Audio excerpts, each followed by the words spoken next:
বিশ্ব বাংলা আমন্ত্রণ কাজী সাইদ আছে আপনাদের সঙ্গে। শুরুতেই সংবাদ শিরোনাম। কুয়ালালামপুরের শপিং মলে অভিযান, ২৬ বাংলাদেশি সহ ১৪৩ জন অবৈধ অভিবাসী আটক, বৈধ কাগজপত্র না থাকার অভিযোগ। মালদ্বীপে অনুষ্ঠিত হল ইন্টারন্যাশনাল আইকনিক এক্সেলেন্স অ্যাওয়ার্ড ২০২৫। অংশ নিলেন প্রবাসী সহ বাংলাদেশি সফল ব্যক্তিরা। এবং কাতারে মানসম্মত ভ্রমণ সেবার প্রতিশ্রুতি, প্রবাসী বাংলাদেশি উদ্যোক্তাদের, গড়ে উঠছে নতুন নতুন প্রতিষ্ঠান।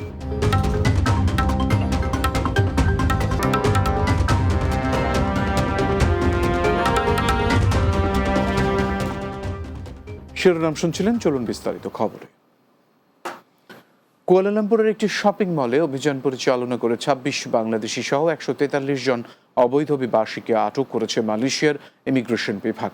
শনিবার স্থানীয় সময় দুপুর ২টা ৩০ শুরু হওয়া এই অভিযানের নেতৃত্বে ছিলেন ইমিগ্রেশনের উপমহাপরিচালক তুয়ান জফরি বিন অ্যাম্বোক তাহা সহ পুত্রজয়ের ইমিগ্রেশন বিভাগ সদর দপ্তরের ১০৬ জন কর্মকর্তা। ইমিগ্রেশন বিভাগ জানায় মোট ৯৬৪ জন ব্যক্তিকে পরীক্ষা করে বিভিন্ন অভিবাসন অপরাধে জড়িত থাকায় ১৪৩ জনকে আটক করা হয়।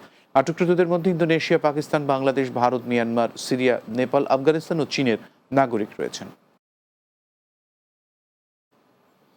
সাউথ এশিয়ান বিজনেস পার্টনারশিপের উদ্যোগে ইন্টারন্যাশনাল আইকনিক এক্সেলেন্স অ্যাওয়ার্ড ২০২৫ অনুষ্ঠিত হয়েছে। মালদ্বীপ প্রতিনিধি সোহেল রানা জানিয়েছেন, দেশটির রাজধানী মালে ভিলা কলেজ অডিটোরিয়ামে আয়োজিত অনুষ্ঠানে প্রধান অতিথি ছিলেন দেশটির অর্থনৈতিক উন্নয়ন ও বাণিজ্য মন্ত্রী হারিস মোহাম্মদ। বিশেষ অতিথি ছিলেন মালদ্বীপের অর্থ পরিকল্পনা প্রতিমন্ত্রী আহমেদ সঈদ মুস্তাফা, ধর্ম প্রতিমন্ত্রী ও কিং সালমান মসজিদের ইমাম আব্দুল জলিল ইসমাইল, খেলাধুলা ও ফিটনেস বিষয়ক প্রতিমন্ত্রী হুসাইন নিহাদ, ইউএস বাংলা এয়ারলাইন্সের জনসংযোগ বিভাগের মহাব্যবস্থাপক মোহাম্মদ কামরুল ইসলাম ও সিআইপি মোহাম্মদ সোহেল রানা। অনুষ্ঠানে সভাপতিত্ব করেন এশিয়া বিজনেস পার্টনারশিপ সিমিতার নির্বাহী পরিচালক মোহাম্মদ গোলাম ফারুক মজনু। পরে অনুষ্ঠানে প্রধান অতিথি ও বিশেষ অতিথিদের মাধ্যমে বিজয়ীদের হাতে অ্যাওয়ার্ড তুলে দেওয়া হয়। বাংলাদেশে প্রায় ১.৫ লক্ষাধিক বাংলাদেশিরা মালদ্বীপে কাজ করছে। এই ১.৫ লক্ষ বাংলাদেশিদেরকে সেবা দেওয়ার জন্য বাংলাদেশে কোনো এয়ারলাইন্স আসলে পাশে থাকেনি। বাংলাদেশের যারা প্রবাসী ভাই বোনরা আছেন তাদেরকে বেশি অর্থ, বেশি সময় ব্যয় করে বিভিন্ন দেশে ট্রানজিট হয়ে দেন মালদ্বীপে আসতে হতো, মালেতে আসতে হতো। আমরা কিন্তু গত ২০২১ সালের ১৯ নভেম্বর থেকে আমরা সেই ডিরেক্ট ফ্লাইট অপারেশনের মাধ্যমে আমরা চেষ্টা করেছি আপনাদের পাশে থাকার, এবং আপনারা আমাদের প্রতি সে পূর্ণ আস্থাটা রেখেছেন, যা বদলতে আমি বলবো যে আজকে প্রায় ৩ বছর ধরে আমরা প্রতিনিয়ত আপনাদের চাহিদা মতো সকল ধরনের সেবা দেওয়ার চেষ্টা করছি। কাতারে মানসম্মত ভ্রমণ সেবা দেওয়ার প্রতিশ্রুতি দিয়ে উদ্বোধন করা হয়েছে বাংলাদেশি প্রতিষ্ঠান AR trust travel and tourism. Qatar প্রতিনিধি আকবর হোসেন বাচ্চু জানিয়েছেন, দেশের রাজধানী দোহার নাজমা সুক হারাজের পাশে প্রতিষ্ঠানের ২ স্বত্বাধিকারী সালেহ আহমেদ ও ইউসুফ হোসেন রাজীবকে সাথে নিয়ে উদ্বোধন করেন কাতারে নিযুক্ত বাংলাদেশের রাষ্ট্রদূত মোহাম্মদ নজরুল ইসলাম।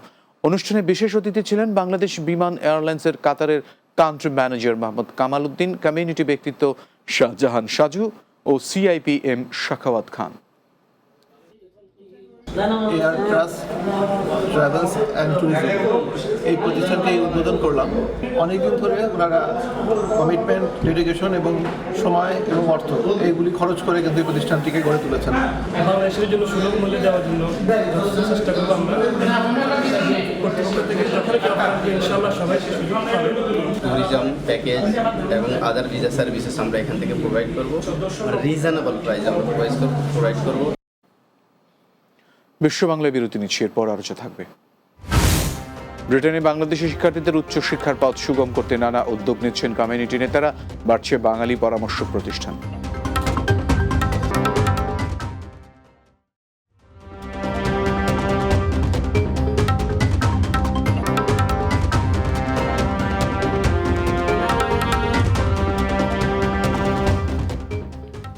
বিরতির পর বিশ্ব বাংলায় আরেকবার স্বাগত। ব্রিটেনে উচ্চশিক্ষার পথ সুগম করার পাশাপাশি শিক্ষার্থীদের জন্য নতুন সুযোগ সৃষ্টির লক্ষ্যে চালু হলো বাংলাদেশি মালিকানাধীন প্রতিষ্ঠান the scholars education group. Birmingham প্রতিনিধি সেলিম উদ্দিন জানিয়েছেন, বাঙালি অধ্যুষিত বার্মিংহামের স্মল হিতের কভেন্ট্রি রোডে এই প্রতিষ্ঠানটির উদ্বোধন করা হয়। স্কলার্স এডুকেশন গ্রুপের সাফল্য কামনায় সকলের সহযোগিতা কামনা করেন প্রতিষ্ঠানটির managing director Mohibur Rahman Sujon, director Samiha Anjum Prova ও কোর্স ইনস্ট্রাক্টর রূপক আমিনুজ্জামান। অনুষ্ঠানে উপস্থিত ছিলেন সলিসিটর দিলশাদ সুলতানা, হোম অফিসের কর্মকর্তা Ashik Imran, marketing officer Hasib Uddin, Abdur Rahman, British Lions cricket ক্লাবের founder Nasim Ferdous, Ania Ferdous, Birmingham Bangla press ক্লাবের সাধারণ সম্পাদক জয়নুল ইসলাম ও প্রচার সম্পাদক রাজু আহমেদ সহ অনেক উদ্যোক্তা। তারা জানান, একাডেমিক দক্ষতা ছাড়াও যুক্তরাজ্যের বিভিন্ন কলেজ বিশ্ববিদ্যালয়ে ভর্তি সহায়তা প্রদান সহ ফান্ডিং সহায়তা করবে এই প্রতিষ্ঠানটি। আমরা এডুকেশন সেক্টরে মেনলি কাজ করছি। যারা স্টুডেন্ট ফাইন্যান্সে অ্যাপ্লাই করতে চান তারাও আমাদের সেবা নিতে পারবেন। ইভেন ইন্টারন্যাশনাল স্টুডেন্ট যদি আপনাদের দেশ থেকে কেউ আসতে চায়, অবশ্যই তারা আমাদের সাথে যোগাযোগ করতে পারেন। বার্মিংহাম কমিউনিটির যারা আছে সকলকে আমরা আমন্ত্রণ জানাচ্ছি আমাদের এখানে। আশা করি আমরা এই কমিউনিটিকে আমাদের এডুকেশন পারপাসে এটা দিয়ে অনেক ধরনের হেল্প করতে পারবো।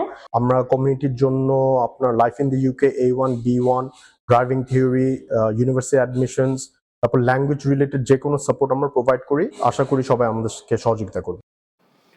জেদ্দায় ব্রাহ্মণবাড়িয়া জেলা জাতীয়তাবাদী ঐক্য পরিষদ সৌদি আরব পশ্চিমাঞ্চল কমিটির মতবিনিময় সভা অনুষ্ঠিত হয়েছে। জেদ্দা প্রতিনিধি সোহেল রানা জানিয়েছেন, অনুষ্ঠানের সভাপতিত্ব করেন সংগঠনের সভাপতি সোহেল রানা।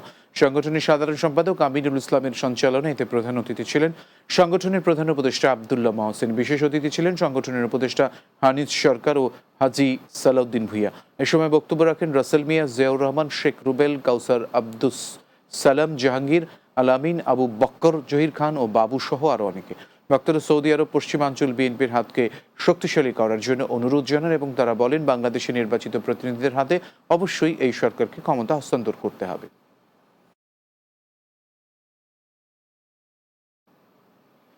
নড়িয়া বাঁচাও দেশ বাঁচাও এই স্লোগানে যুক্তরাজ্য লন্ডনে মানববন্ধন করেছেন প্রবাসী শরীয়তপুরবাসী।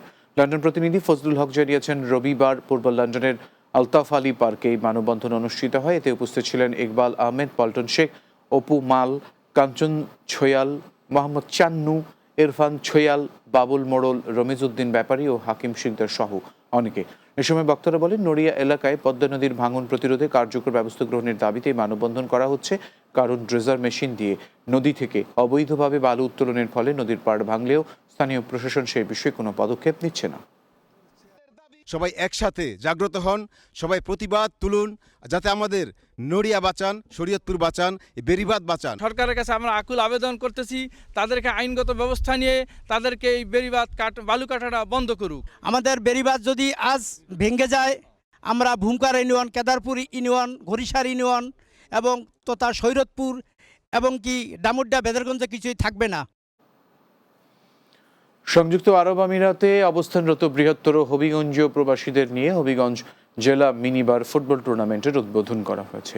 জেলার 8টি উপজেলার নাম দিয়ে সাজানো এই টুর্নামেন্টের দলগুলো হলো Habiganj centre club, Shaistaganj JM warriors club, Madhabpur 11 star sporting club, Baniachong friends club, Chunarughat প্রবাসী sporting club, Ajmiriganj Surjamukhi club, Nabiganj young star club ও বাহুবল সমাজ কল্যাণ স্পোর্টিং ক্লাব। দুবাই প্রতিনিধি শেখ ফয়সাল সিদ্দিকী ববি জানিয়েছেন, শুক্রবার শারজার নূর আল হেলাল রেস্টুরেন্টে টুর্নামেন্টের উদ্বোধন করা হয়। আয়োজক কমিটির প্রধান পরিচালক সালেহ আহমেদ তালুকদার ও সদস্য সচিব শাহিন মিয়ার যৌথ পরিচালনায় এতে সভাপতিত্ব করেন প্রধান উপদেষ্টা বাবুর রাখাল কুমার গোপ CIP। অনুষ্ঠানে প্রধান অতিথি ছিলেন সিলেট বিভাগ উন্নয়ন পরিষদ UAE কেন্দ্রীয় কমিটির সভাপতি হাজী আব্দুল করিম CIP। প্রধান বক্তা ছিলেন উপদেষ্টা প্রকৌশলী তৈয়ব আলী তালুকদার। বিশেষ অতিথি ছিলেন সিনিয়র উপদেষ্টা প্রকৌশলী আব্দুর রৌফ, উপদেষ্টা তাজুল আহমেদ, তাজুল ইসলাম, আলহাজ আব্বাস উদ্দিন, আব্দুল আজিজ উজ্জ্বল চৌধুরী, ওমর, মোহাম্মদ রেনুমিয়া ও মোহাম্মদ মোজাম্মেল সহ অনেকে।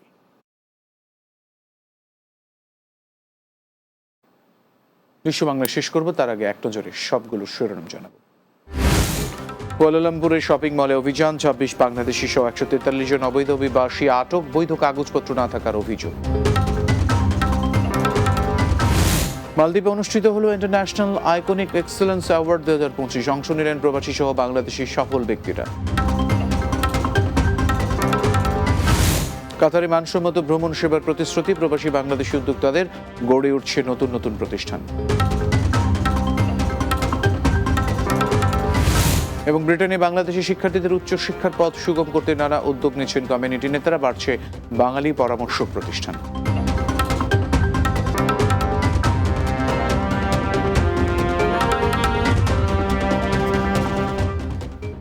এই ছিল বিশ্ব বাংলায়। ধন্যবাদ এতক্ষণ সঙ্গে থাকার জন্য।